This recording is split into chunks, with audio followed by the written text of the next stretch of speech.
자, 오늘 말씀을 선포하도록 하겠습니다. 오늘 말씀 제목은 법정에서 봅시다 이렇게 했고요. 본문으로는 고린도전서 6장 1절과 2절입니다. 오늘 다룰 본문의 첫 번째 두 구절인 것 같은데요. 고린도전서 6장 1, 2절 두 구절 찾아서 우리 같이 소리내서 읽고 같이 말씀을 나누도록 하겠습니다. 고린도전서 6장 1절 2절입니다. 다 찾으셨죠? 다 같이 소리내서 읽겠습니다. 준비 시작. 너희 중에 누가 다른 사람과 문제가 있을 때 감히 불의한 자들 앞에서 고소하고 성도들 앞에서 하지 아니하느냐? 성도들이 세상을 판단할 것을 너희가 알지 못하느냐? 세상도 너희에게 판단을 받거든 너희가 작은 문제들을 판단하는 것도 감당하지 못하느냐? 자, 오늘 우리가 다루게 될 내용들은 고린도전서 6장의 내용들을 우리가 다루게 될 텐데 하나님께서 무엇을 말하고 있느냐 하면 너희들이 그리스도인이라면 마땅히 이런 것을 알았어야 되는데 어떻게 이걸 모를 수가 있지 하는 거를 질문 형식으로 계속 여러분들에게 물어봅니다. 너희들 이렇게 이런 거 모르고 있단 말이야? 마땅히 이렇게 되는 거 아닌데 너 그런 사람들이 너희 교회 안에 없다는 말이야? 이런 작은 자가 없단 말이야? 이렇게 하면서 질문 형식으로 하고 있는 것이죠. 우리가 살펴볼 텐데 우리가 본문이니까 한번 제가 다시 읽으면서 여러분들에게 한번 중요한 부분들을 다시 한번 짚고 넘어가도록 하겠습니다. 너희 중에 이렇게 했을 때 너희 중에는 누굴 얘기하고 있느냐? 고린도 교회 성도들에게 얘기하는 겁니다. 다시 말해서 우리가 읽고 있는 우리 성도들에게도 시공간을 초월해서 우리에게 말씀해주고 계시는 것이죠.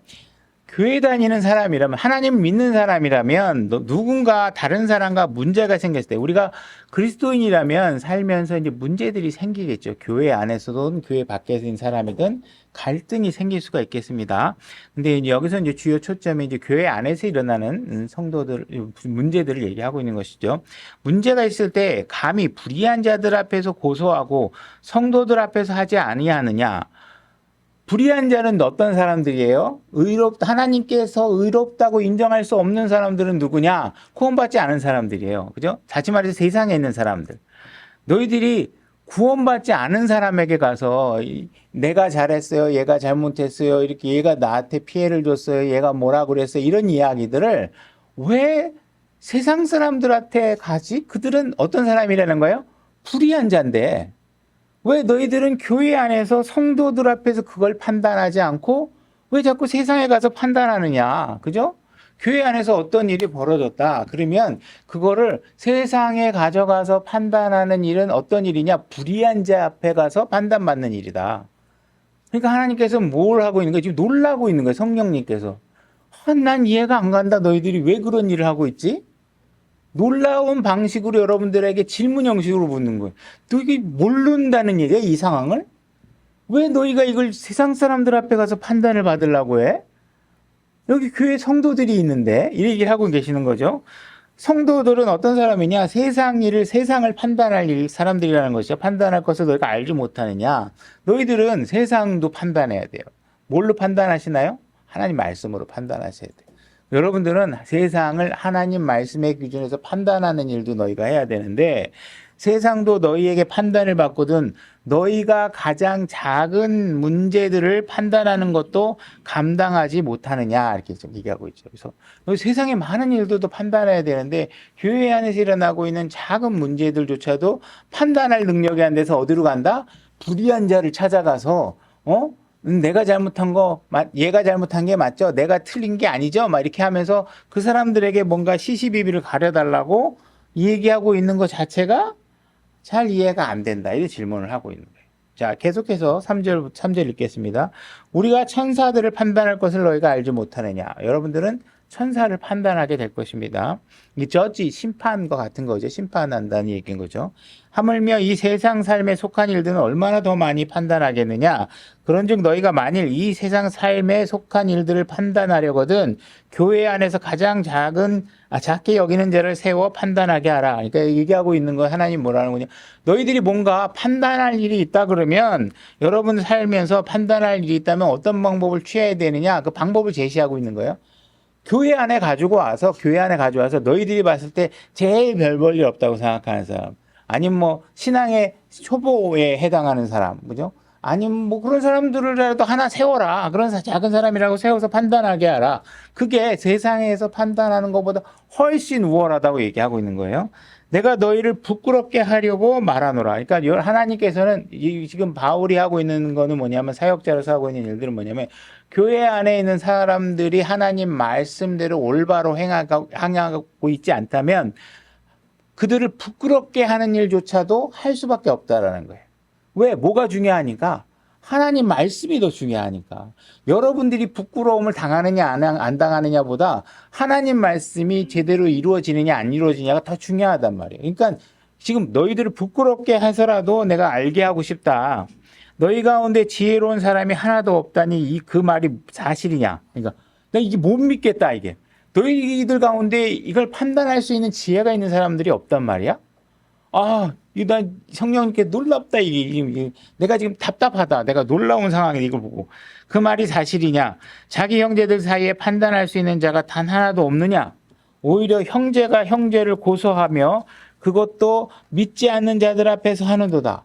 형제와 형제가 고소하는 일도 별로 바람직한 거는 아니지만 그거를 가지고 세상 사람들에게 가서 판단하려고 하니 이게 더 문제다 이거죠. 그죠?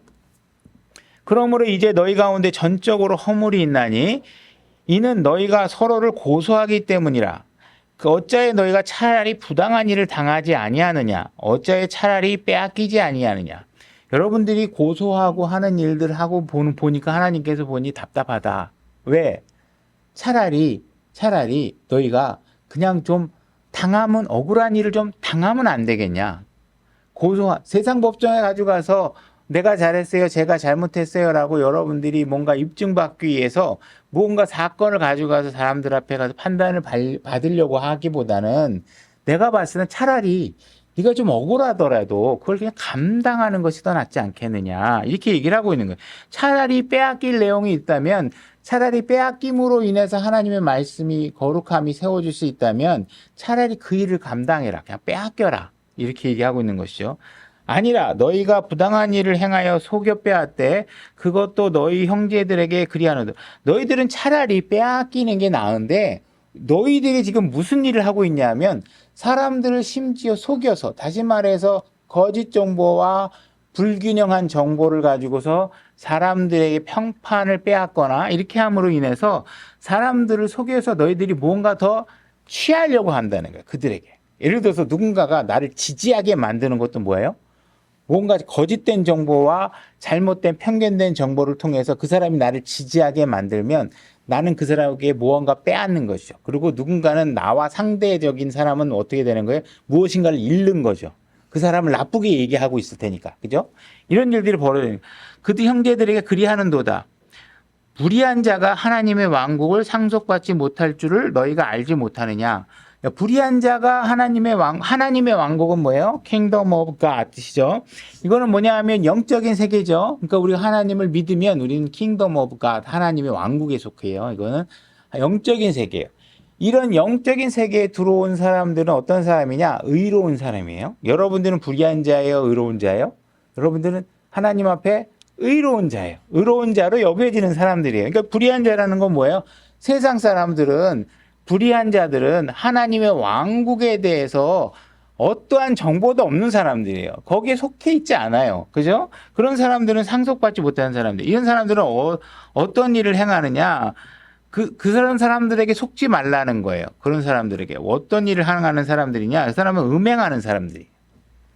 우상 숭배하는 사람이에요. 간음하는 사람이에요. 여성화된 남자 행세를 하거나 남자와 더불어 자신을 욕되게 하는 남자가 되거나 하는 일들을 한다는 거예요. 그런 사람들은 또 도둑질도 하고 탐욕을 부리기도 하고 술 취하기도 하고 욕하기도 하고 착취하는 자들은 하나님의 왕국을 상속받지 못한다. 그죠? 이런 사람들은 하나님의 왕국을 상속받을 수 없죠. 그죠? 이 사람들은 불의한 사람이고 구원받지 않은 사람이 그렇다는 얘기예요. 여러분들이 만약에 이런 행동을 한다면 어떻게 돼요? 불의한 행동을 따라하지만 여러분들은 하나님 앞에서 여전히 의로운 사람이에요. 여러분들이 이런 불의한 자의 행동을 따라하시면 안 되겠죠.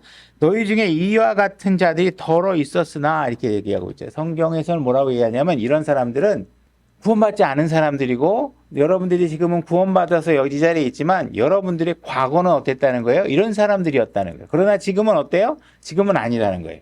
너희가 우리 하나님의 영을 통해 주 예수님의 이름으로 씻기고 거룩히 구별되어 의롭게 되었느냐. 여러분들은 의롭게 되신 분이에요.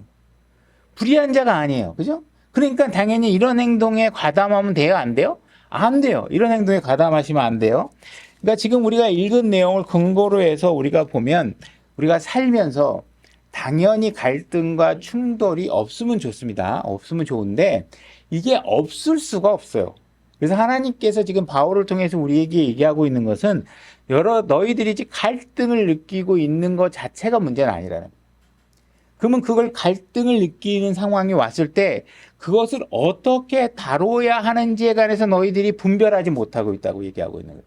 우리는 살면서 어떻게 갈등 없이 살겠어요? 각자 삶의 배경도 틀리고 먼저 배운 정보도 틀리고 어떤 사람은 마태복음부터 읽은 사람이고 어떤 사람은 창세기부터 읽은 사람이 딱 와서 얘기하다 보면 우리가 성경의 전체적인 조망을 알지 못하면 서로 다른 주장을 할 때가 있을 수밖에 없단 말이에요. 그죠?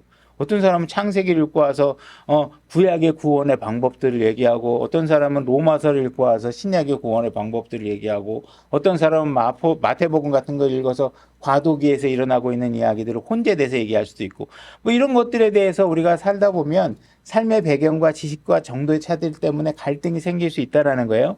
그러나 우리가 이런 갈등이 생기게 되면 그런 것들을 올바로 다뤄야 되는데 사람들이 그런 정보의 부족으로 인해서 생겨나는 여러 가지 갈등들을 잘못된 방법, 다시 말해 여기 지적하고 있는 건 뭐예요?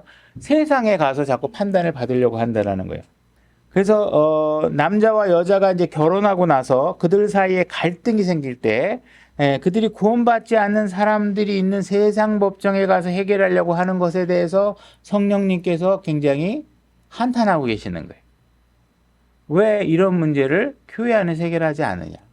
갈등은 살다 보면 일어날 수 있다. 안 일어나는 게 좋지만 일어날 수 있다. 그러나 그 갈등을 해결하는 방식에 문제가 있다. 이렇게 얘기하고 있는 것이죠.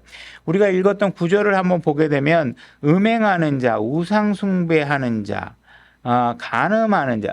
음행하는 거는 뭐예요? 부부관계를 떠나서 어떤 성적 관계를 갖는 거가 fornication, 음행에 해당하는 거거든요.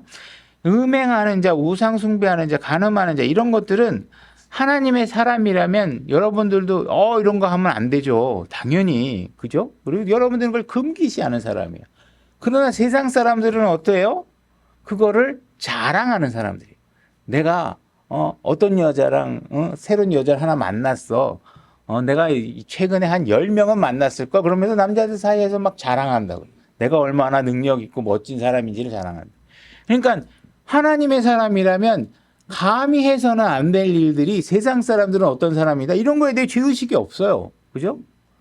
마누라한테 걸리지만 않으면 장땡이고, 그죠? 남편한테 걸리지만 않으면 아무 상관없는 일들이 이런 것들이에요. 이 사람들이. 그죠? 그러니까 이런 우상숭배하는 거, 그죠? 우리는 당연히 우상숭배하면 안 되잖아요. 근데 세상 사람들은 어떻게 타로점도 보고, 뭐, 토정 비결도 보고, 철학관도 찾아가고, 이런 거에 대해서 별로 부담스러워하는 사람이 아니에요. 근데 우리가 어떻게 그런 거를 죄악시 여기지 않는 사람에게 가서 우리의 문제를 판단받으려고 하냐 이거예요. 간음하는 거 마찬가지고 여성화된 남자. 우리가 여성화된 남자, 여성화된 남자, 여자가 여성스럽다라는 건 문제가 될 게 없어요. 그죠? 그러나 하나님께서 지금 이게 지적하고 있는 건 뭐냐면 남자가 여성스러운 게 뭐예요? 죄예요. 그러지 말라. 남자는 남성다워야지. 하나님은 남자를 남성답게 만들어 놨는데 남자가 여성스러워. 그러면 그리고 막 자기 성 정체성을 갖고 있는 거 뭐 이런 사람들을 자기가 이건 사회에서 성소수자로서 뭔가 법적으로 확보를 받아야 되겠다고 하는 세상에 가서 이런 우리가 갖고 있는 거룩한 문제를 판단받으려 하지 말라는 거예요. 그죠?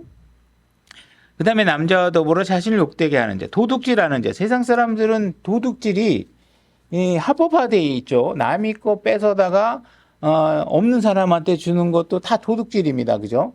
그러나 우리가 이게 세금이라는 제도가 오늘날 없을 수는 없겠지만 이것이 지나치고 만약에 여러분들이 남의 돈으로 살아가는데 익숙해지게 되면 여러분들은 도둑질에 익숙해져 있는 거예요. 하나님께서는 여러분들이 손으로 땀 흘려 일해서 먹고 살기를 원하고 계시는 거예요. 그죠? 그러니까 뭔가 다른 사람의 것을 가져가는 거 이런 거 다 도둑질이죠. 근데 세상 사람들은 남의 일을 남을 짓밟거나 탐욕 이런 건 바울 같은 경우도 얘는 탐욕에 관한 문제에 대해서 이걸 모르겠지만 왜 자기가 나중에 마지막에 이게 탐욕이라는 문제에서 자기가 죄인이라는 율법의 어떤 완성에 자기가 결여가 돼 있다고 주장을 했고 우리가 때로는 이런 탐욕을 세상에서는 뭐 동기부여나 자기 성취욕 뭐 이런 걸로 얘기할 수 있을 수도 있는 부분이 있겠지만 성경에서는 이런 탐욕들에 대해서 죄라고 얘기하고 있죠. 술 취하는 거, 그죠? 술 마시면 안 된다는 거예요. 술 마시는 거 좋아하고 자기의 어떤 이성을 느슨하게 해서 세상을 즐기고 있는 사람들에게 우리가 판단받으려고 하면 안 돼. 욕하는 사람 마찬가지로. 그래서 이런 것들을 합법적으로 받아들이는 세상에 가셔서 여러분들이 판단받으려고 하면 안 된다. 그건 그들의 일상이 되어 있는데 하나님은 하지 말라고 하는 일들이 이들에겐 일상이 되어 있고 좋아하는 일들이야. 이들이 하는 일들이. 근데 그런 사람 앞에 가서 하나님의 기준을 전혀 공유하고 있지 않은 사람들 앞에 가서 여러분들이 판단을 구하는 일을 한다? 그건 있을 수 없는 일이라는 거죠. 하지 말라는 거예요. 고린도전서 6장 4절로 가보겠습니다. 그런즉 너희가 만일 이 세상 삶에 속한 일들을 판단하려거든 여러분들이 이제 삶에 일어나서 여러 가지 고민되는 일들이 있을 수 있겠죠. 이런 일들이 일어나면 교회 안에서 가장 작게 여기는 자를 세워 판단하게 하라. 이게 하나님께서 우리에게 가르쳐 주신 방법이라는 갈등이 생겼을 때는 어떻게 하느냐. 만약에 우리 교회가 완벽한 교회다. 세상이 아니라 완벽한 세상이 아니라서 완벽한 교회라고 만약 가정을 하면 여기 있는 모든 분들은 공통으로 동의하는 부분들이 있을 거예요. 그게 뭐냐? 예수 그리스도는 우리의 주님이시다. 그죠? 그분은 우리의 축복된 삶을 주시기 위해서 축복된 삶이 어떻게 살아야 되는 것인가에 대한 지혜를 주기 위해서 우리에게 성경을 주셨다. 그것도 기록된 형태로 주셨다. 구전으로 주신 게 아니라 기록된 형태로 주셨다. 그죠? 이걸 모두가 인정하겠죠? 그렇다 그러면, 우리가 어떤 문제가 생기면 이 하나님이 주신 성경을 통해서 우리가 판단할 수 있다라는 거예요. 만약에 한 여자가 교회 목사에게 찾아와서 이혼을 하고 싶다고 얘기합니다. 그 뒤에 따라서 또 남편도 찾아와서 나도 아내와 헤어지고 싶다고 얘기를 합니다. 그럼 목사는 어떻게 제안을 하게 되냐 하면 그러면 우리 교회로 이 문제를 가져가서 우리가 하나님 앞에 한번 문제를 내놓고 한번 해결해 봅시다. 이렇게 얘기를 하게 되겠죠. 그래서 이걸 교회에 가지고 오면 우리 교회 안에 가장 작은 자들조차도 만약에 그 문제를 제기하고 이 형제 자매가 이 부부가 이런 갈등을 느끼고 있습니다. 여러분들 어떻게 해결하면 좋겠습니까? 그러면 교회 안에서 제일 작은 자도 할 수 있는 얘기가 뭐냐면 그렇다 그러면 우리가 성경으로 우리가 가져가서 성경의 이 문제를 어떻게 다루고 있는지 한번 배우고 그 문제의 해법을 찾아봅시다. 이렇게 얘기를 하겠죠. 이런 방식으로 우리가 문제를 해결해야 된다는 거예요. 이런 방식이 아니고 사람들이 자꾸 교회에 가서 물어보지 않고 그냥 곧바로 세상으로 가서 이 문제를 해결하고 세상에 뭐 심리 상담자, 부부 뭐 상담사 이런 사람들한테 가서 해결하려고 하면 그 사람들은 어떤 사람들이에요? 아까 얘기했던 그 죄의 목록이 일상인 사람들이에요. 그죠? 일 끝나면 술 마시러 가고, 일 끝나면 뭐 어디 여자 있는데 뭐 찾아가고, 일 끝나면 어떤 멋진 남자들 있는데 재밌는데 가자 그러고, 이런 일들을 하는 사람들이란 말이에요. 그러니까는 이런 어떤 문제가 생기게 되면 성경으로 가서 우리가 이 문제를 해결해야지, 그 세상에 가서 해결하면 안 된다는 거예요. 근데 왜 사람들이, 왜 그런 성경으로 가지 않고 세상으로 가느냐? 그들이 원하는 답이 정해져 있어요. 그 답을 줄 수 있는 데가 어디냐? 세상이라고 생각하는 거예요. 교회 안에서는 자기가 원하는 답을 얻을 수 없다고 생각하는 거예요. 근데 만약에 여러분들이 이 문제를 세상으로 가져가게 되면 어떤 일이 벌어지느냐? 세상 법정에 서게 되면 거기에 세상 법정에 있는 판사나 거기에 속기록하는 사람들, 변호사, 참관인 이런 모든 사람들이 구원받지 않은 사람들이 세상에 그리스도인의 삶이 어떻게 이루어지는가를 보여주는 기회가 되는데 그들은 하나님을 믿으면 예수 그리스도를 믿으면 우리의 삶이 바뀌어요. 여러분들 예수 그리스도를 믿으세요. 예수님께서는 여러분들을 새로운 사람으로 바꿀 수 있는 분입니다. 그러고 복음을 전했는데 막상 세상 사람들이 딱 교회 다니는 사람들이 세상에 가져온 문제를 보니까 하나도 바뀐 게 없어. 그죠? 우리하고 별다른 게 없어. 뭐 이런 상황이 지금 보여지게 되는 거예요. 그들에게 그리스도인의 삶이 얼마나 무능력한지를 세상 사람들에게 보여주는 기회가 되기 때문에 그거는 지금 어떤 일이라는 거예요? 세상 앞에서 그리스도인의 간증을 완전히 망가뜨리는 일을 하고 있는 거예요. 세상 사람들이 뭘로 보겠어요? 교회 다니는 사람들이 뭐 맨날 거리에서 예수 믿으세요. 예수 믿으면 여러분들이 행복한 삶을 살 수 있습니다. 맨날 이렇게 전해놓고 나서 막상 재판해 보니까 전부 다 교회 다니는 사람들이 그냥 서로 못 죽여서 안달인 싸움을 다 한다는 말이에요. 이런 것들이 굉장히 그리스도인의 간증을 완전히 망치는 일들을 하고 있다는 거예요. 그래서 그들은 이 교회 안에 있는 사람들이 왜 세상으로 그걸 가져가느냐. 자기가 세상 사람들이 있는 법정으로 가져가야 자기가 원하는 목적을 이룰 수 있기 때문에 그렇단 말이에요. 자기가 원하는 목적을 이루기 위해서 그리스도인의 증언을 완전히 망치고 하는 일들 때문에 복음을 완전히 잃어버리는, 복음의 그런 증언을 입증하는 일을 잊어버리는 일들이 생기게 된다는 거예요. 그래서 주님께서는 교회에서 가장 작은 자 한 사람만 세우면 그 사람이 너희들의 문제를 해결할 수 있다 이렇게 얘기하고 있잖아요. 그러면 우리가 생각할 때 어떻게 교회에서 가장 작은 자가 그거를 해결하면 그걸 신뢰할 수 있겠느냐라는 의문이 생기겠죠. 그죠? 만약에 어떤 문제가 주어졌을 때 그들이 무슨 해결책을 받았을 때 그걸 내가 신뢰할 수 있나? 신뢰할 수 있다라는 거예요. 어떻게 신뢰할 수 있느냐? 그들이 성경을 인용하기 때문에 그게 가능하다는 거예요. 그죠? 하나님께서 이 세상에 많은 갈등과 문제들이 일어나는데 그 문제들을 가장 쉽게 해결할 수 있는 방법을 성경을 통해서 우리에게 지금 주고 계신데 그거를 우리가 그 방법대로 하지 않게 되면 하나님의 간증이 많은 것들이 망가지게 된다는 거예요. 우리가 만약 어떤 문제가 일어났을 때 나는 이 문제에 대해서 이렇게 생각해. 나는 이건 아내가 잘못한 것 같아. 나는 이건 뭐 남편이 잘못한 것 같아. 이런 식으로 여러분들의 생각을 자꾸 주장하게 되면 어떠한 합의에도 도달할 수가 없어요. 그죠? 어떤 사람은 돈을 빌리고 갚지 않아요. 아프면서 당신같이 말이야 좀 여유도 있고 있는 사람이 우리 같은 사람 좀 없는 사람 좀 돈을 빌리고 나서 안 받아도 되지. 그걸 왜 꼭 받으려고 그래? 이러면서 얘기하는 사람이 있는가 하면 받아야 되는 사람은 어떻게 또 생각해요? 나는 분명히 이자까지 다 합쳐서 다 받아야 돼. 원금뿐만 아니라 이자까지 다 내야 돼. 이런 식으로 서로가 자기 주장을 하게 되면 일치점을 찾을 수가 없겠죠. 그죠?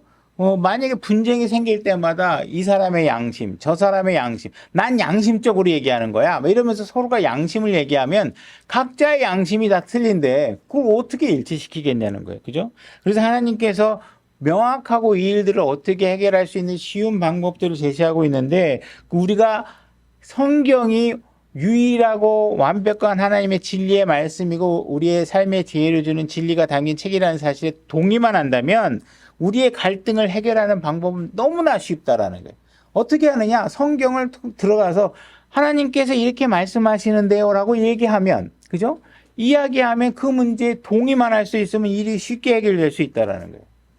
근데 우리가 성경으로 자꾸 가려고 하는 생각을 안 하고 자꾸 자기의 억울함을 지지해주는 사람을 찾아가기 위해서 세상으로 간단 말이에요. 그죠? 누구에게 내 하소연을 해야 나를 동의해 줄까? 내 의견을 동의해 줄까? 그죠?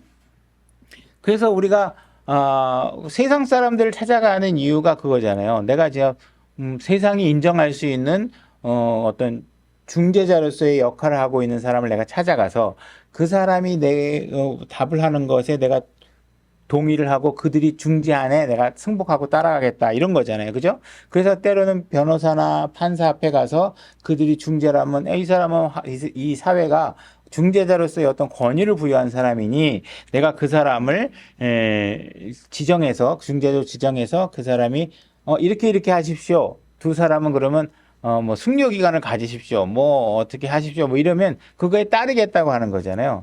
만약에 여러분들이 정말 하나님을 신뢰한다면 그 과정을 교회에서 왜 못하는 거예요? 교회에서.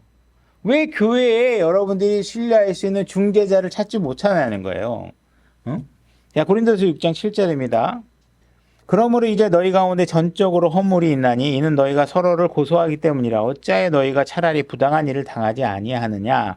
어찌하여 차라리 빼앗기지 아니하느냐? 아니라 너희가 부당한 일을 행하여 속여 빼앗되 너 그것도 너희 형제들에게 그리하는도다. 아내는 자신이 옳고 남편이 틀리다고 말하게 될 거예요. 그죠? 남편도 마찬가지고 내가 틀린 게 아니라 우리 아내가 문제가 있다라고 분명히 얘기를 하겠죠. 근데 그러면서 서로가 내가 옳다, 저 사람이 틀리다 이렇게 주장하는데 성경은 뭐라고 얘기하냐면 남편도 옳지 않고 아내도 옳지 않고 뭐가 옳다는 거예요? 성경만이 옳다. 성경만이 진리다. 너희들이 자꾸 너희 주장을 하려고 하지 말고 진리인 성경에서 답을 찾아야 된다. 이렇게 얘기를 하고 있는 거예요. 여러분들이 성경만이 오직 진리를 담고 있고 그것만이 옳다라는 사실을 동의하지 못한다면 두 사람 간에는 어떤 일이 벌어지느냐? 우리의 관계가 산산조각이 나는 한이더라도 내가 옳다는 걸 입증하기 위해서 내가 끝까지 이를 악물고 싸우겠다라는 결론에 도달할 수밖에 없어요. 그러면 어떻게 돼요? 부부관계는 그냥 다 쫑나는 거예요. 합쳐질 수가 없는 상황이 벌어지는 것이죠. 그죠? 여러분들이 만약에 부부간에 갈등이 생겨서 다른 사람들을 만약에 누군가를 찾아갔다. 목사를 찾아가든 아니면 교회 안에 다른 부부를 찾아가든 여러분들은 내 남편이 얼마나 나쁜지에 대한 목록을 한 10가지 정도를 얘기하겠죠. 그죠? 그러면 그 10가지 목록이 틀리냐? 맞다라는 거예요. 근데 문제는 뭐냐? 남편의 잘못된 점 10가지를 얘기했지만 남편이 자기에게 잘하고 있는 점 40가지, 50가지는 얘기하지 않는 거예요. 그죠? 그러면 무슨 일이 벌어지느냐? 상대방에 대한 잘못된 평판을 상대방에게 심어주게 되잖아요. 그죠? 그렇게 되면 어떻게 돼요? 내가 지금 내 남편의 평판을 속여서 빼앗고 있는 거예요. 그죠? 이런 상황이 벌어지는 거죠. 반대도 마찬가지겠죠. 반대도 내가 내 아내가 이런 일을 못하거든. 이런 문제가 있거든 하면서 10가지의 아내의 험담을 얘기했다. 근데 사실은 그동안 살면서 아내가 자기에게 잘해줬던 100가지 잘하는 점들은 얘기하지 않는다는 거예요. 그죠? 이렇게 되면 우리가 서로가 갈등이 조성될 수밖에 없어요. 여러분들이 하고 있는 얘기가 틀리다는 얘기가 아니에요. 분명히 그런 잘못들이 있겠지요. 근데 문제는 뭐예요? 내가 내 아내나 남편에게 적용하고 있는 그 정확한 룰과 잣대를 나에게는 적용하지 않는 거예요. 내가 남편에게 무언가 잘못했다거나 남편이 내 아내에게 잘못했어 어떤 그 기준에 대해서는 서로가 자기에겐 관대하고 상대방에게 빡빡한 기준을 대면서 상대방에게 허물을 대고 있다라는 거예요. 그러니까 너가 잘했다, 내가 잘났다고 주장하는 옳다고 주장하는 것들에 대해서 매몰돼 있지 말고 항상 옳은 말을 하는 성경을 보라는 거예요. 성경을 보라는 거예요. 그래서 우리가 성경을 보게 되면 그리고 성경을 알게 되면 우리의 이런 대부분의 문제들을 다 고칠 수 있다고 얘기하고 있는 거예요. 여러분들이 중재자를 교회에서만 세울 수 있다면 그 세운 사람이 어떤 방식으로 얘기하겠어요? 성경을 찾아가면서 자매님, 아내는 성경에서 보니까 이렇게 남편을 대해야 된대요. 성경이 이렇게 보니까 아내는 이렇게 하면 성경에서 지혜로운 아내라고 얘기해, 현숙한 아내라고 얘기하네요. 그러니까 우리는 이런 모습에 대해서 따르고 자매님이 이런 부분을 승복할 필요가 있을 것 같아요. 남편에게는 어떻게 해요? 남편이라면 어떤 역할을 해야 된대요. 아내를 어떻게 대해야 된대요 하면서 자기 생각이 아니라 하나님이 말씀하시기 이렇게 말씀하고 있어요. 하나님이 이렇게 얘기하고 있어요. 이렇게 얘기를 하면 우리가 그 작은 자가 얘기하더라도 그가 옮기고 있는 말이 성경이기 때문에 우리는 그의 말을 신뢰할 수 있다라는 거예요. 그죠? 고린도전서 6장 1절로 가보겠습니다. 너희 중에 누가 다른 사람과 문제가 있을 때 감히 불의한 자들 앞에서 고소하고 성도들 앞에서 하지 아니하느냐. 그러니까 우리가 문제가 생기면 가장 먼저 취해야 될 자세가 무엇이냐? 먼저 교회로 가져가는 거예요. 성도들 앞에 가져가는 거예요. 그죠? 2절 성도들이 세상을 판단할 것을 너희가 알지 못하느냐. 세상도 너희에게 판단을 받거든 너희가 가장 작은 문제들을 판단하는 것도 감당하지 못하느냐. 여러분들은 세상을 판단하고 나중에 천사들도 판단하겠죠. 그러나 가장 지금 시급하고 중요한 문제는 뭐냐면 지금 일어나고 있는 갈등을 여러분 교회 안에서 일어나고 있는 갈등을 해결하는 것이 훨씬 더 중요하다는 거예요. 여러분들은 대언을 좋아하죠. 성경에서 보면 예수 그리스도께서 재림하실 것을 여러분들이 잘 알고 있고 여러분들이 그리스도와 함께 통치할 것이라는 말씀에 대해서도 여러분들이 호감을 가지고 있고, 어떤 사람은 5도시를 다스릴 거고, 어떤 사람은 10도시를 다스릴 거고, 어떤 사람은 한 도시를 다스릴 거고, 아, 우리가 나중에 이런 것을 누리게 될 것이라고 되게 좋아하고 있고, 12사도가 12개 왕자에 앉아서 12지파를 심판하실 것이라는 이야기도 여러분들이 잘 알고 있을 것이고, 그죠? 그 다음에 천년왕국에 예수님께서 통치하게 되실 것. 만약에 여러분들이 예수 그리스도께서 천년왕국에 통치하실 때 여러분에게 만약에 서울이라는 도시를 여러분들에게 다스리도록 만들어 놨다면 여러분들이 서울이라는 도시를 통치할 때 여러분들이 법을 막 만들어 갖고 통치할 수 있는 게 아니에요. 어떻게 하는 거예요? 예수님이 제정한 법을 여러분들이 그대로 집행만 하는 거예요. 여러분들이 법을 만드는 게 아니죠.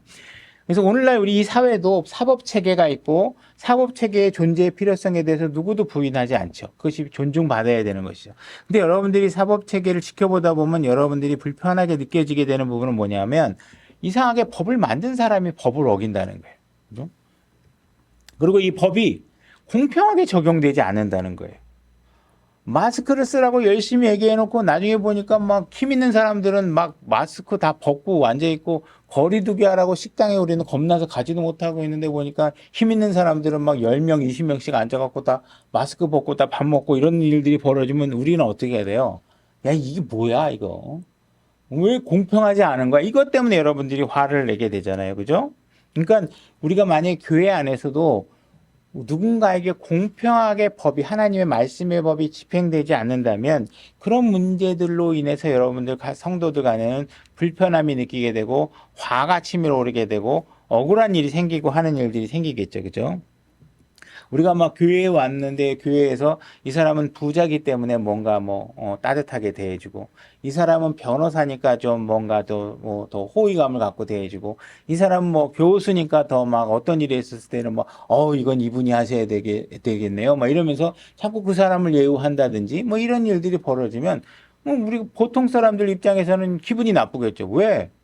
왜 그게 왜 교수라는 입장이 왜 교회에서 판단의 기준을 무너뜨리게 만드는 거야? 여기 오면 다 동일한 형제자매들인데 왜 이 사람이 뭐 전직 대통령이라고 그래서 왜 특별한 대우를 여기 전직 대통령이라고 해서 여기서 막 밥을 따로 먹고 있다든지 막 이러면 여러분들은 부당하다고 느낄 거 아니에요. 그죠? 이런 일들이 교회에서 생기면 안 된다는 것이죠. 그래서 우리가 성경 말씀에서도 그런 일을 하지 말라고 그랬고, 그래서 성경 말씀의 기준에 따라서 여러분들이 행동할 수만 있다면 많은 비난과 갈등의 요소들을 실질적으로 해결할 수 있게 된다. 그래서 여러분들이 세상을 심판할 수 있는 건 어떻게 심판하느냐? 여러분들이 자의적으로 법을 만들어서 하는 게 아니라 하나님의 말씀의 법을 하나님께서 이렇게 말씀하셨다 하는 방식으로 여러분들이 세상을 심판할 것이기 때문에 우리가 나중에 미래의 왕국에서 여러분들은 왕으로서 어떤 그런 법들을 집행하게 되실 거란 말이에요. 근데 어쨌든 그런 건 미래에 일어날 일이고 지금 당장 하나님께서 여러분들에게 안타깝다고 얘기하고 있는 건 뭐예요? 앞으로 너희들이 이런 큰 일도 할 사람들인데 지금 당장 일어나고 있는 이런 일들도 해결하지 못한다면 안 된다. 이 일을 해결할 수 있어야 된다. 이렇게 얘기하고 있는 것이죠. 3절 우리가 천사를 판단할 것을 너희가 알지 못하느냐 하물며 이 세상 삶에 속한 일들은 얼마나 더 많이 판단하겠느냐. 그런즉 너희가 만일 이 세상 삶에 속한 일들을 판단하려거든 교회 안에서 가장 작은게 여기는 자들을 세워 판단하게 하라. 여러분들이나 저나 어쨌든 간에 하나님, 우리가 이런 세상을 지금 판단할 수 있는 능력이 안 된다는 걸 뻔히 알 거예요. 그죠?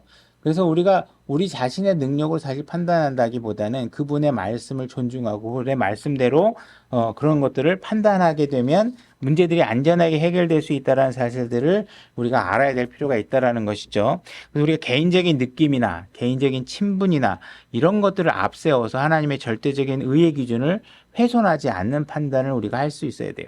그러기 위해서는 여러분들은 자기의 생각이나 내 느낌이나 감정을 말하시면 안 되고 어떻게 해야 돼요? 성경을 펴서 하나님께서 이런 말씀을 하고 계신다라는 사실들을 말씀하셔야 돼요. 저는 이제 개인적인 상담을 이렇게 선호하지도 않고 하려고 노력하지도 않고 저한테 개인적인 상담을 하시는 분들도 없지만 별로 이게 선호하지 않는 이유들이 있어요. 이런 것들이 무엇이냐 하면 일단은 첫 번째는 우리가 누군가를 상담하게 되면 어떤 일들이 벌어지냐? 상담하고 온 사람들은 항상 자기는 아주 특별한 위기의 문제에 자기는 아주 해결할 수 없는 문제에 자기에 속해 있다라고 자꾸 주장을 하게 돼요. 그러면 그런 문제에 관해서 목사는 잘못된 어드바이스를 하는 경우가 어떤 경우냐? 이 상담하러 오는 사람들의 마음을 기쁘게 하기 위해서 성경의 진리를 왜곡하는 말을 할 수가 있어요. 그죠? 당장 지금 억울해서 찾아왔는데 이거 성경 말씀대로 막 딱 얘기하면 막 상처받을 것 같고 그러니까 어떻게 해야 돼요? 아유, 걱정하지 마세요. 뭐 형제님, 자매님 그래가면서 뭔가 그분을 위로하기 위해서 진리가 아닌 말을 해버리게 되면 그 목회자로서 또 어려움이 생기잖아요. 그 파급 효과라는 것들이. 그래서 이런 일들을 하게 되기 어렵고, 그래서 그런 문제들을 다 들어주기 어렵고, 두 번째 문제는 아까 얘기했다시피 그 사람에게 뭔가 마음에 드는 이야기를 해주다 보면 뭔가 지금 진리가 아닌 일들의 문제, 아닌 방법들을 제시하게 되고, 만약에 목회자로서 해야 되는 일들은 뭐예요? 그래도 그 진리를 전해야 되잖아요. 그래서 자매님이 틀렸습니다. 형제님이 이렇게 하시면 안 돼요. 라고 진리를 얘기하면 상대방은 어떻게 하겠어요? 막 답답해 하겠죠. 아니, 목사님이 내 남편을 모르셔서 그래요. 목사님이 내 아내를 몰라서 그래요. 이제 목사님이 지금 저 사람이 나한테 할 행동을 몰라서 그래요. 아우, 답답해. 그러면서 어떻게 하겠어요? 내가 이 사람이 도대체 이 목회자가 내 말을 동의해주지 않으니까 어떻게 하겠어요? 자기에게 동의해주는 목회자를 찾아서 떠나거나 교회를 찾아서 떠난 일을 선택하는 상황이 생기게 되겠죠. 그죠? 그래서 우리가 하나님 말씀에 승복하지 않으면 결국은 어떤 일들이 벌어지냐? 결국은 잘못된 교회를 찾아가거나 안 되면 세상 법정에 찾아가거나 해서 자신의 문제를 해결하려고 노력하게 된다는 거예요. 그래서 우리가 지금 상황에서 저도 여러분들에게 모든 삶의 어떤 모든 케이스들을 솔루션할 만한 해법들을 제가 갖고 있는 건 아니지만 여러분들이 적어도 하나님의 진리의 말씀에 순종하면 여러분들의 앞날에 분명히 유익하다는 사실만은 확실하게 말할 수 있다라는 거예요. 제가 말하는 미래라는 건 앞날에 여러분들이 유익하다고 얘기하는 건 5년 뒤, 10년 뒤가 아니라 한 500년 뒤, 한 10,000년 뒤, 그죠? 저는 이제 죽음 이후의 삶이 어떤 건지 제가 다 볼 수는 없지만 성경이 말해주고 있는 그 톤이나 그 말씀의 색깔이나 그 방향을 보면 분명히 여러분들이 오늘 이 순간 주어지는 문제 속에서도 환경을 보지 않고 내가 하나님 말씀대로 하겠습니다라고 순종하는 그 순간 그 순종이 여러분들의 영원한 삶에 어마어마한 영향을 미칠 수 있다는 사실만큼은 확실하게 말할 수 있다라는 거예요. 그러니까 여러분들이 그런 부분들을 보시고 문제를 대하시는 게 좋다라는 것이죠. 5절, 6.5절. 내가 너희를 부끄럽게 하려고 말하노니 너희 가운데 지혜로운 사람이 하나도 없다니 그 말이 사실이냐? 자기 형제들 사이에 판단할 수 있는 자가 단 하나도 없느냐? 오히려 형제가 형제를 고소하며 그것도 믿지 않는 자들 앞에서 하는도다. 그러므로 이제 너희 가운데 전적으로 허물이 있나니 이는 너희가 서로를 고소하기 때문이라. 어찌하여 너희가 차라리 부당한 일을 당하지 아니하느냐? 어찌하여 차라리 빼앗기지 않으냐? 그죠? 우리가 아까 앞에서 본문을 읽으면서 한번 언급한 문제들이지만 여러분들이 그냥 부당한 일이 생기면 그 부당한 일을 그냥 감내하는 건 어떻겠냐 이렇게 얘기를 하고 있는 거예요. 어떤 사람들은 저는 부당한 거 정말 감내하지 못하거든요. 그렇지 않다는 거예요. 여러분들은 얼마든지 부당함을 감내할 능력이 있다는 거예요. 왜? 어디서 할 수 있느냐? 여러분들이 직장 생활하면서 부당함을 감내하지 않고 직장 생활을 어떻게 합니까? 상사가 부당한 지시를 할 때도 있고 옆에 있는 같은 동료가 부당한 사항을 다시 제시할 때도 있고 부당한 일을 나에게 요구할 때도 있고 이런 상황에 있을 때도 그 조직을 떠나지 않기 위해서 여러분들은 얼마든지 부당함을 감내하고 불편하고 감수하며 생활하잖아요. 근데 교회에 와서는 내가 부당함을 감내할 수 없다. 이 얘기를 하는 거는 하나님 말씀에 관해서는 별로 중요하게 생각하지 않는다. 이게 얘기를 하고 있는 거나 마찬가지인 거죠. 저는 성격이요. 잘 못 참아요. 그런 일이 생기면 잘 못 참아요. 여러분들은 잘 참습니다. 그죠? 여러분들이 영업사원이 되었다고 생각해 보세요. 물건 하나 팔기 위해서 고객을 찾아가서 설명하면서 얼마나 안 입고 온 상황 속에서 여러분들이 많이 참아냅니까? 그죠? 뭐 갑질이나 이런 것들 극한적인 건 많이 드러나지만 사람이 종업원으로서 일하고 하다 보면 고객들의 부당한 요구에 대해 참아야 될 때도 있고 화가 나지만 참아야 될 때가 있잖아요. 그런 일들에 관해서 분명히 참기 때문에 하나님이 너희들은 참을 수 있다라는 거예요. 그러니까 그 감정을 억누르고 차라리 부당하고 차라리 빼앗기라는 거예요. 그러면 내가 하나님께서 다 그런 일들을 보상해 주시겠다고 얘기하고 있는 것이죠.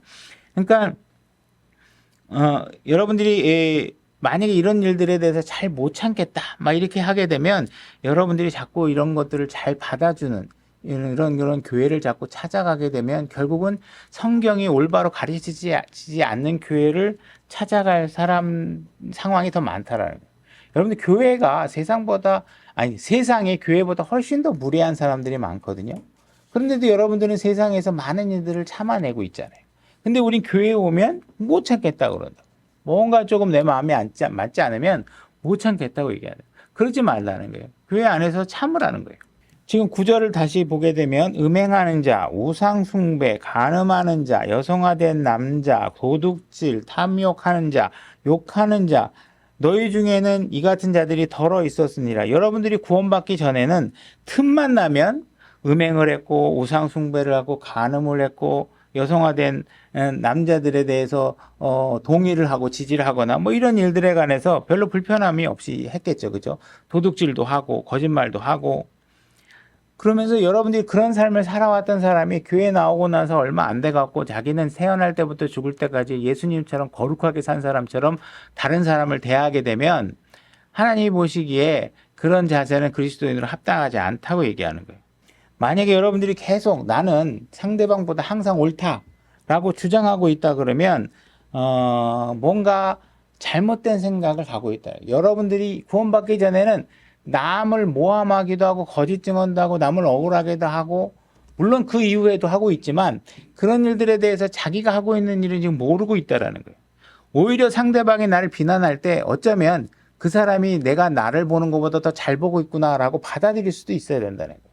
그 사람의 비난이 오히려 더 정확할 수도 있다는 사실을 받아들일 마음의 여유가 없다면 우리는 서로 이기려고 엄청난 말싸움을 하게 되고 부당한 일들을 서로 하게 되고 교회 안에서 갈등과 반목이 생기는 일들이 벌어지게 되겠죠. 그래서 지금 8절에 너희가 부당한 일을 행하고 지금 뭐예요? 너희는 누구라고요? 고린도 교회 성도들. 고린도 교회 성도들이 무슨 일을 하고 있냐? 지금 부당한 일을 하고 있다라는 거예요. 근데 그 성도들에게 얘기하고 있는 나는 아니에요. 이렇게 얘기하면 하나님을 거짓말쟁이로 만드는 거잖아요. 여러분들도 의식하진 않지만 나도 다른 사람들에게 부당한 일을 할 때가 있다고요. 의도하진 않았지만. 왜? 우리에겐 아직 죄의 속성이 있기 때문에 자꾸 내 입장에서 합리화할 뿐이지 누군가를 부당하게 하는 일을 하고 있다고 성경이 얘기하고 있죠. 속여 빼앗는 일을 하고 있다고요. 그것도 너희 형제들에게 그리하고 있다고 얘기하고요. 저는 아닌데요. 이렇게 하면 하나님의 지금 기록된 말씀은 우리에게 줄 의미가 없죠. 그죠? 내가 그럴 수 있구나. 이 사실로 받아들여야 여러분들에게 신앙생활에 유익이 있다라는 것이죠. 그죠? 여러분들은 살면서 알게 모르게 다른 사람에게 빚지고 사는 거예요. 그럼 모든 빚을 다 갚지도 못하고 살게 되는 것이죠. 여러분들은 항상 상대방에게 친절하십니까? 여러분은 항상 상대방에게 상냥하게 대하고 계시나요? 그렇지 않다라는 거예요. 그래서 우리가 누군가를 고소해야 될 상황이 벌어지면 뭘 봐야 되느냐? 나도 그럴 수 있다. 나도 그런 일을 하는 사람이다. 라는 사실을 되돌아볼 필요가 있다라요. 그래서 내 안에 죄를 살펴보란 말. 정말 내가 상대방을 고소할 만큼 나는 정말 태어날 때부터 죽을 때까지 잘못한 일이 없는 건가? 그죠? 이 사실을 보라는 거예요. 우리가 그리스도인이 되었다면 바뀐 삶을 살 수 있어야 돼요. 그래서 하나님께서는 지금 우리 그리스도인들에게 너희들이 구원을 받았다면 바뀐 삶을 살아야 된다. 어떤 삶을 살아야 되냐? 죄들로부터 구원받은 삶을 살아야 된다. 하나님께서 분명히 여러분들을 죄들로부터 구원하셨습니다.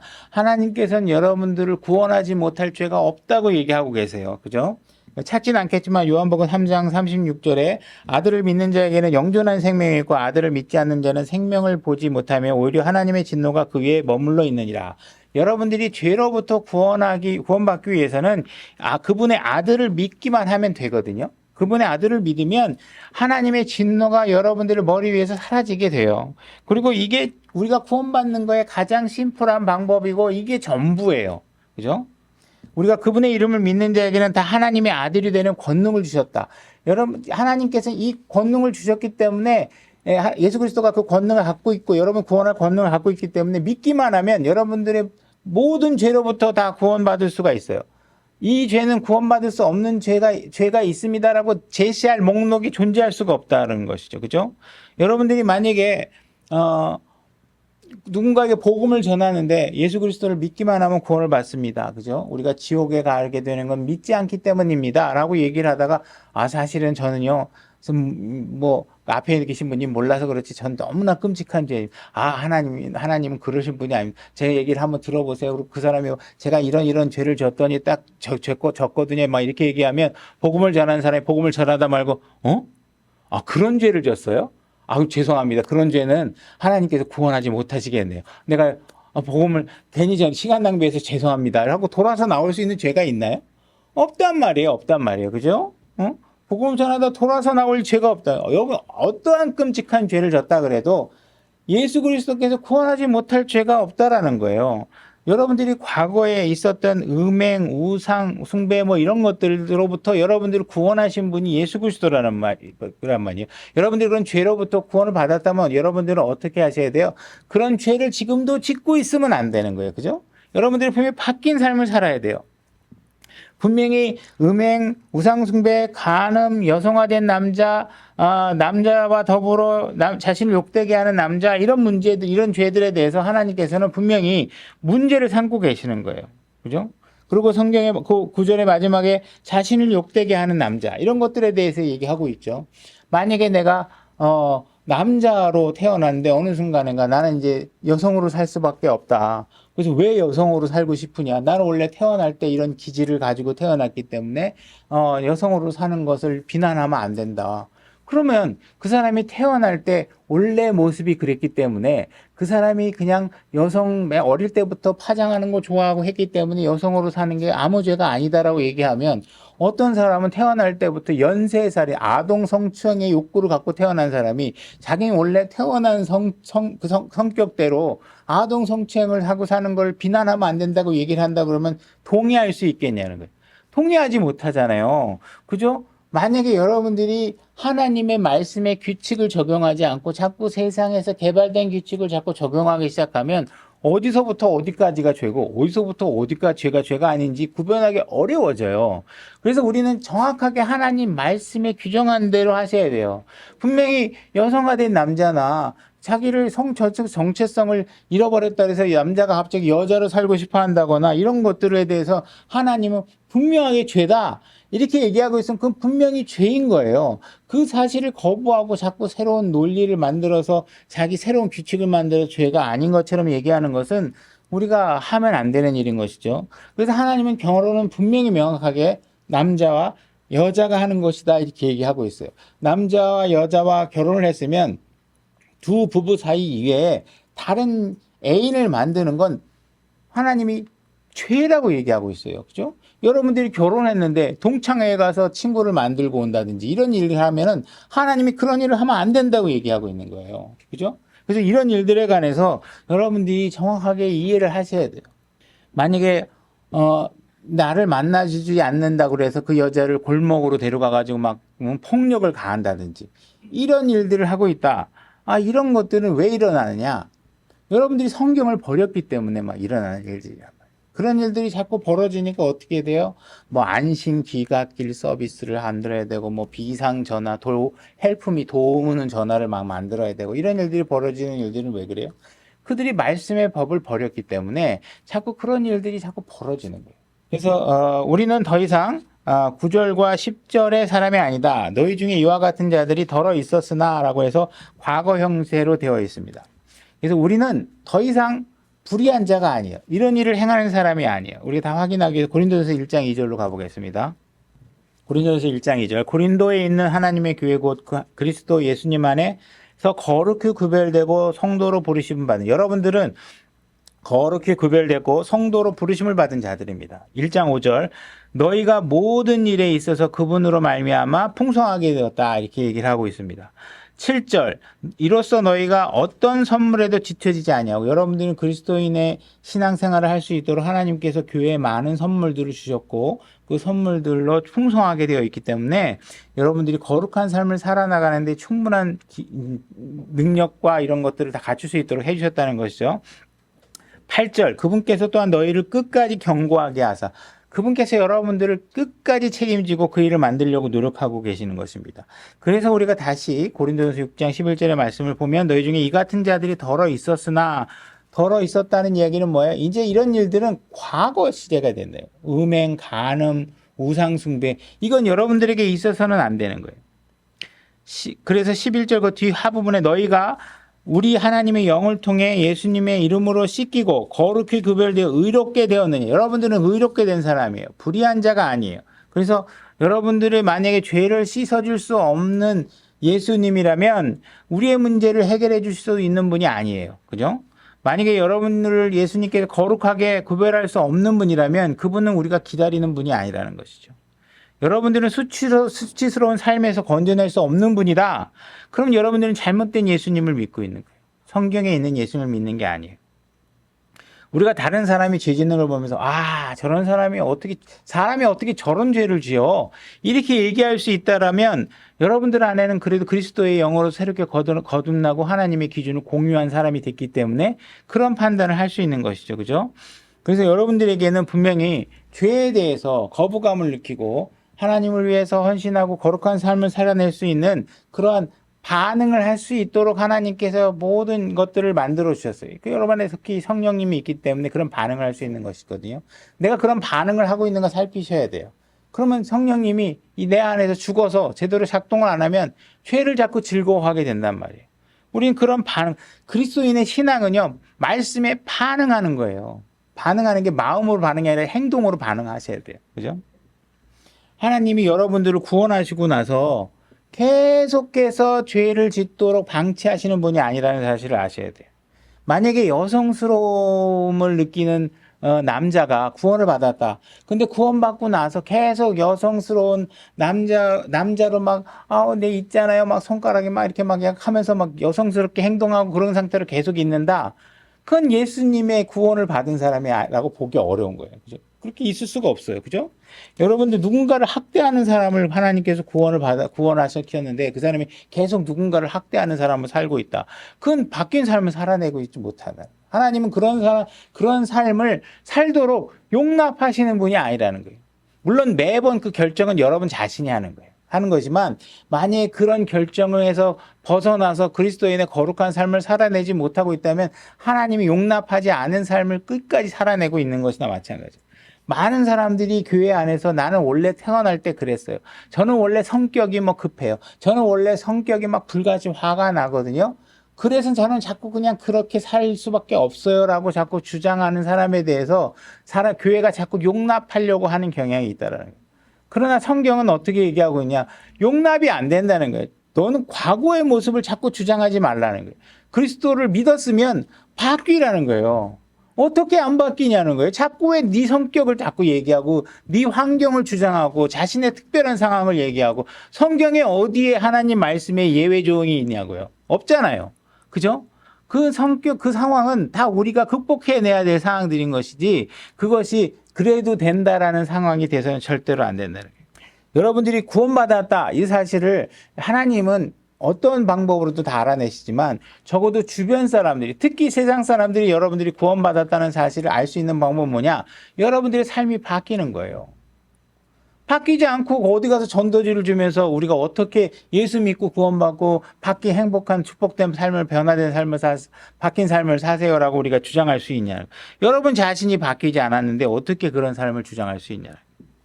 그래서 성경에서는 분명히 여러분들이 구원받지 못할 죄라는 건 존재하지 않는다. 분명히 여러분들은 저는 안 돼요. 저는 안 바뀌어요. 저는 바뀔 수 없어요. 저는 원래 타고난 게 그렇거든요.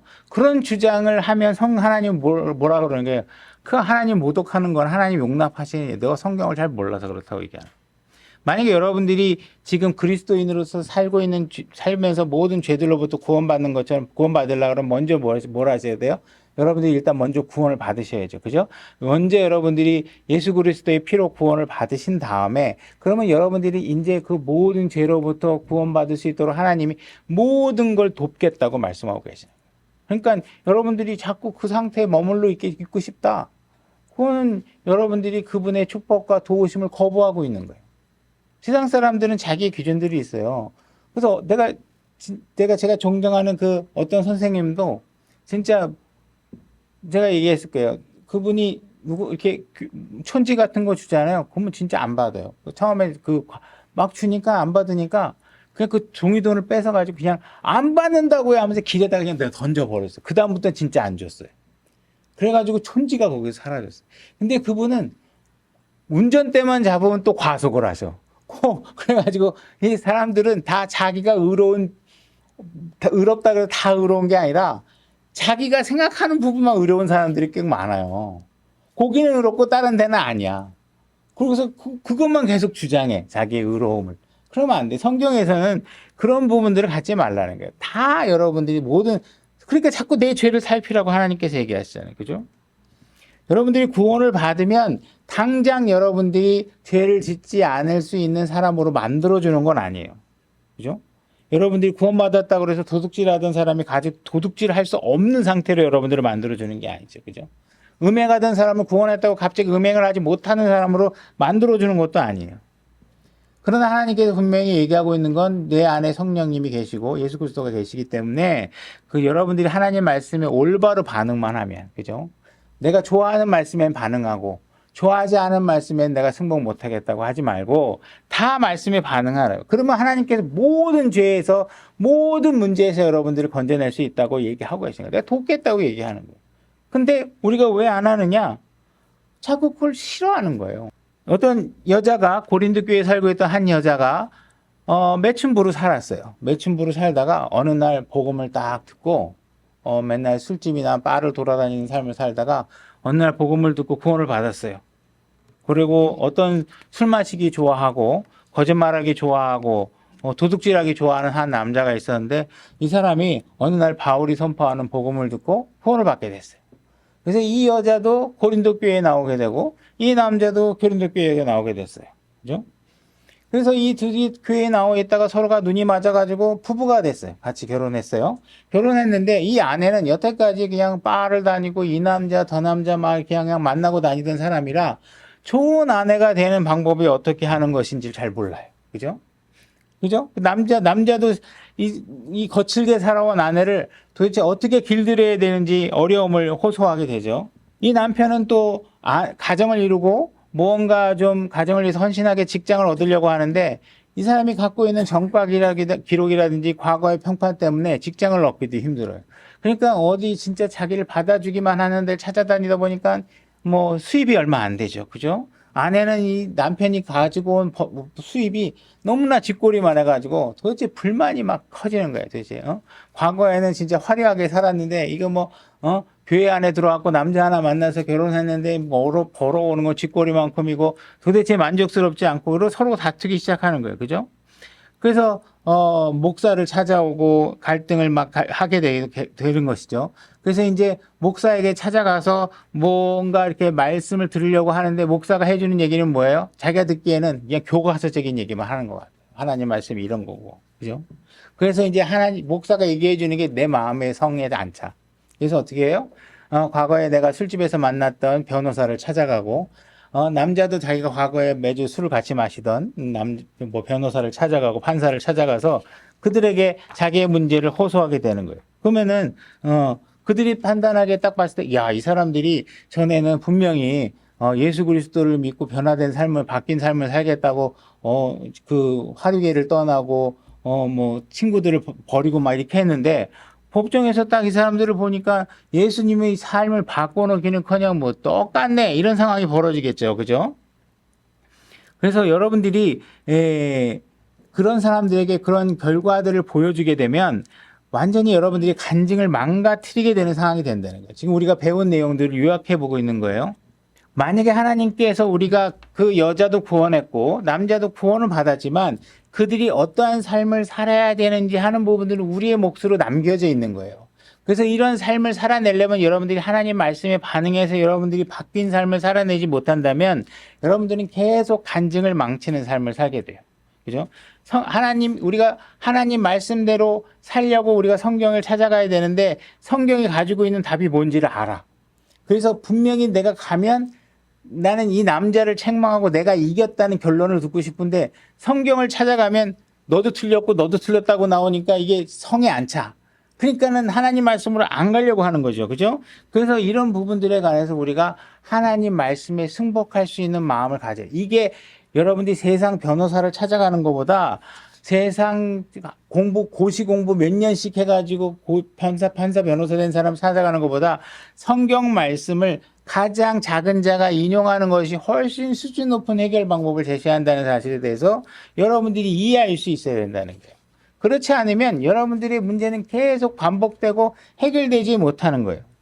그래서 여러분들이 삶의 유익을 얻기 위해서는 항상 하나님 말씀의 기준을 갖고 그 문제를 하나님 말씀이 이 판단의 기준이 돼서 여러분들의 삶의 해답을 받을 수 있도록, 누군가가 나에게 부당한 일을 행하면 그냥 우리가 그 부분에 관해서는 감내할 마음도 가지셔야 되고, 때로는 내가 억울하더라도 그 억울함에 대해서 그냥 인내할 수 있는 방법들을 여러분들이 가시라. 그래서 그렇게 해서 말씀 안에서, 교회 안에서 여러분들이 승리해가는 삶을 살아야지, 여기서 조금 마음에 안 든다 그래서 그걸 갖고 믿지 않는 사람 찾아다니고 세상 법정 찾아다니고 하는 방식으로 하지 말아라. 이것이 오늘 성경 말씀에서 우리에게 주신 말씀이라는 것입니다. 오늘 말씀 여기까지 하겠습니다.